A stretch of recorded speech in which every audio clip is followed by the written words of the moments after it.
Hi, ഞാനിവിടെ ചെറിയൊരു container എടുത്തിട്ടുണ്ട് പ്ലാസ്റ്റിക്കിൻ്റെ. അതിലേക്ക് ഞാനൊരു 2 സ്പൂൺ ബേക്കിംഗ് സോഡ ഇട്ട് കൊടുക്കുന്നുണ്ട്.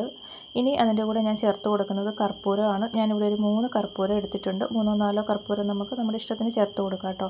നമ്മൾ കൈ കൊണ്ട് ഇങ്ങനെ ഒന്ന് പ്രസ് ചെയ്ത് കൊടുത്താൽ മതി, നന്നായിട്ട് പൊടിഞ്ഞ് കിട്ടും കേട്ടോ. അപ്പോൾ അതും കൂടി നമുക്ക് ഈ ബേക്കിംഗ് സോഡയിലേക്ക് ഇട്ട് കൊടുക്കാം. ഇനി ഇതിൻ്റെ കൂടെ ഞാൻ ചേർത്ത് കൊടുക്കുന്നത് പുൽത്തൈലമാണ്. അപ്പം പുൽത്തൈലം കൂടെ ഒരു 10-15 ഡ്രോപ്സ് ഞാനിതിലേക്ക് ഒഴിച്ചു കൊടുക്കുന്നുണ്ട്. അതിനുശേഷം നമുക്കിത് നന്നായിട്ടൊന്ന് മിക്സ് ചെയ്തെടുക്കാം.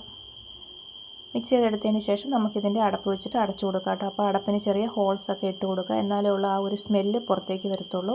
അപ്പോൾ നമ്മുടെ പുൽത്തൈലത്തിൻ്റെയും കർപ്പൂരത്തിൻ്റെയൊക്കെ നല്ലൊരു സ്മെല്ലാണ് കേട്ടോ.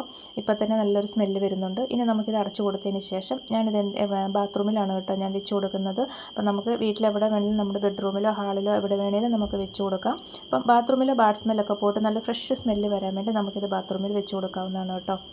അപ്പം ബാത്റൂമിൽ എപ്പോഴും നല്ലൊരു സ്മെല്ലായിരിക്കും. എല്ലാവരും ഒന്ന് ട്രൈ ചെയ്ത് നോക്കട്ടോ.